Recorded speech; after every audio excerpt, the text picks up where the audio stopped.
Hi అండి అందరికీ welcome back to my channel అండి. మేము ఇప్పుడు ఎక్కడికి వెళ్తున్నామా అనే కదండి లాస్ట్ వరకు చూసేయండి. నేను ఎక్కడికి వెళ్తున్నాను ఏంటి అనేది ఈ వీడియోలో అయితే మీకు మొత్తం చెప్పేస్తాను.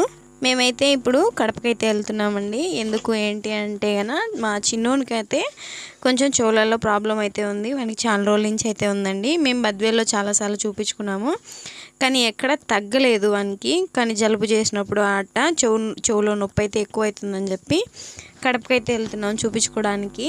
ఒకసారి నాన్న ఇంకా హరి కూడాను ఇద్దరు తీసుకెళ్లారు 15 రోజుల కిందట. మళ్ళీ డాక్టర్ అయితే 15 రోజులకని తీసుకురమ్మని చెప్పాడు. మళ్ళీ చెక్ చేసి అది తగ్గిందా లేదా అని చెప్పడం కోసం అయితే అసలు ఏమైందంటే చెవులో 2 చెవులు వాడికి చాలా చలికాలం వస్తే చాలా నొప్పులు అయితే స్టార్ట్ అవుతాయి.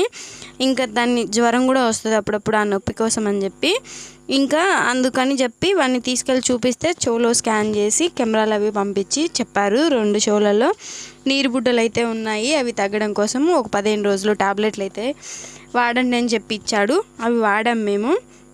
అవి వాడి దాని తర్వాత అయితే మళ్ళీ వెళ్ళాము ఈరోజు అయితే. ఇప్పుడు వెళ్ళినప్పుడు మళ్ళీ స్కాన్ చేశాడు డాక్టర్. స్కాన్ చేసి కొంచెం అయితే తగ్గుముఖం పట్టింది, బాగుంది అని చెప్పాడు. మళ్ళీ ఒక నెల రోజులకైతే టాబ్లెట్లు రాసి ఇచ్చాడనమాట. నెల రోజులు టాబ్లెట్లు వాడి మళ్ళీ ఒకసారి వచ్చి స్కాన్ చేయించుకొని వెళ్ళండి అని చెప్పాడు. ఇంక అందుకని చెప్పి మేము అయితే వెళ్ళామన్నమాట. ఇంకేమో మా వాడు అడికి వెళ్ళినా అని అల్లరి జాస్తి కదండి. మా పిల్లలు ఎట్టయినా అల్లరి తక్కువ ఏమి ఉండదు. ఇంకా అది టేప్ ఉంటే ఆ టేప్ తీసుకొని అయితే మూతికైతే అంటించుకుంటున్నాడు వాడు. మేము హాస్పిటల్కి వెళ్ళే టయానికి 11 అలాగ అయిపోయింది. ఇంటి దగ్గర కొంచెం లేట్ అయిపోయింది వెళ్ళే టైంకి. ఇంకా అక్కడికి వెళ్ళిన తర్వాత ఓపీ రాపించుకున్న తర్వాత 2 గంటల టైం అయితే పట్టింది చూపించుకోవడానికి. చాలామంది ఉన్నారు, మాకు కూడా టైం పట్టింది. కానీ ఇంకా ఆ టయానికి వర్షం అయితే ఫుల్గా పడిపోతుంది అనమాట. ఇంకా వీడికేమో తల తడచకూడదు, తల స్నానం చేయకూడదు అని చెప్పాడనమాట డాక్టరు. అంటే పెద్దగా చేయొద్దు, తల తడపవద్దు అని చెప్పారు. ఇంకా అందుకని చెప్పి మేము వెయిట్ చేస్తున్నాం అక్కడే. వర్షం అయితే సన్నగానే పడుతుంది, పెద్దగా ఏం పడడం లేదు. అయినా కానీ అని చెప్పి అక్కడే ఉన్నామన్నమాట. కానీ హాస్పిటల్లో చెట్లు అవి చాలా బాగా పెంచారండి. ఇటు పక్క సైడ్ అయితే మనీ ప్లాంట్ అవి కూడాను చాలా బాగుంది, చాలా నీట్గా ఉంది కూడా హాస్పిటల్ దగ్గరనే అరగంట అయితే ఉండిపోయినాము అక్కడనే. ఇంకా వాన తగ్గిన తర్వాత వెళ్ళొచ్చులే అని చెప్పి అక్కడే ఉన్నాము. మేమైతే హాస్పిటల్ దగ్గరే ఉండిపోయినాము. ఇంకా తగ్గిన తర్వాత అయితే వెళ్దాంలే అని అక్కడే ఉండిపోయినాం అనమాట. చాలా వరకు అయితే వెళ్ళిపోతున్నారు, కానీ వీడికి తల తడచొద్దు అని చెప్పారు కదా డాక్టర్ అని చెప్పి మేము ఆడే ఉండిపోయినాం అనమాట.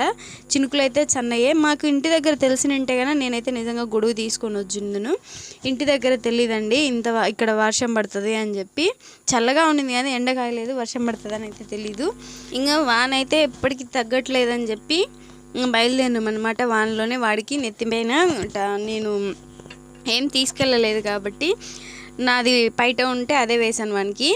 అక్కడ ఇంకా తగ్గుతుందిలే అన్నట్టే అక్కడ గొడుగు కూడా ఏం తీసుకోకుండా వచ్చేసినామట్టే. మేమైతే కడపలో చూపించుకొని స్టార్ట్ అయినప్పటి నుంచి కూడాను వర్షం అయితే అసలు తగ్గలేదు, పడుతూనే ఉంది. ఇంకా ఆ వర్షం అటు పెరగలేదు అటు తగ్గలేదు. దావమ్మటి చాలా ఇబ్బంది అయితే పడ్డాం మేము.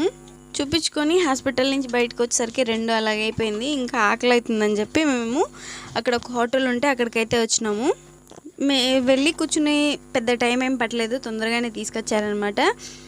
పెద్ద క్రౌడ్ ఏం లేదు కాబట్టి వేరే చోట క్రౌడ్ ఉండే కాడ ఆపితే వద్దని చెప్పాను నేనే. అక్కడ ఎక్కువ ఉన్నారు కదా పిల్లలు అయితే తినలేడని చెప్పి వాడు వద్దని చెప్పి వేరే చోటకైతే వెళ్ళాము. ఇంకా అక్కడ బిర్యానీ తినేసి మళ్ళీ స్టార్ట్ అయ్యామన్నమాట.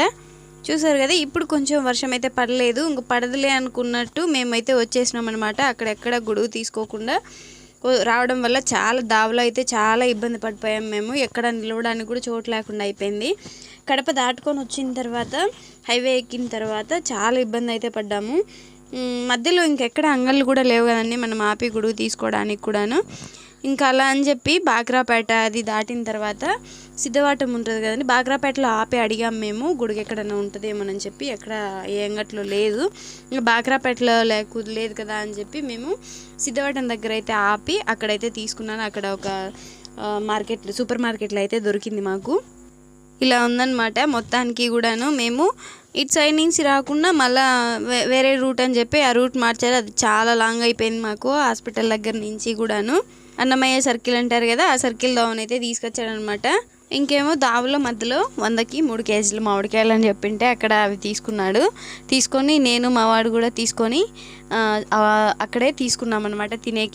తింటా వచ్చాము. ఇంకొకటి ఏమైనా తిట్లు అనమాట, మళ్ళీ ఇంటికి పోయినా అవి తినొచ్చు కదా అని చెప్పి మేమైతే తినకుండా మామిడికాయని చూస్తే ఆగలేదు కదా, అందుకని చెప్పేసి తినేసాము. చూసారు కదా సగం మధ్యలోకి రాగానే వర్షం అయితే ఫుల్ అనమాట. ఇంకేం చేయాలో తెలియక అక్కడ గుడి ఉందన్నమాట, కోటిలింగాల గుడి అనమాట. దాని పక్కన శనేశ్వర స్వామి గుడి కూడా ఉంది. బయట రేకులు కట్టారు. ఇంకా అక్కడైతే ఆగిపోయినాం మేము. అక్కడ ఎంత లేదన్నా గంట పైన అయితే ఉన్నాము, అయినా కానీ వర్షం తగ్గలేదు. ఎంతసేపటికి ఆడే ఉన్నాం అనమాట, వర్షం తగ్గుద్దేమో బయలుదేరదామని చెప్పి. కానీ ఆడ వర్షం అయితే తగ్గలేదు. ఇంకా అక్కడనే కూర్చున్నాం చాలాసేపు కూడాను. చిన్న వానైనా కానీ ముఖానికి బాగా కొడుతుంది అనమాట. అందుకని చెప్పి చూసారు కదా మా ఆయన ఎలా తడిచిపోయాడో, మొత్తం అంతా తడిచిపోయాడు అనమాట. నెత్తి షర్టు ప్యాంట్ అన్నీ తడిచిపోయినాయి. మా వాడేమో కత్తలు పడతాడు, మధ్యలో ఊకుంటాడు కదా, తడిచడు వాడు. వాళ్ళ నాన్న ఇటు పక్క, నేను వెనక పక్క ఉంటాను కాబట్టి వాడు మధ్యలో అయితే తడిచడు. చూసారు కదా ఇలా ఉందన్నమాట. ఈ వీడియో మీకు నచ్చినట్టయితే లైక్ చేసి సబ్స్క్రైబ్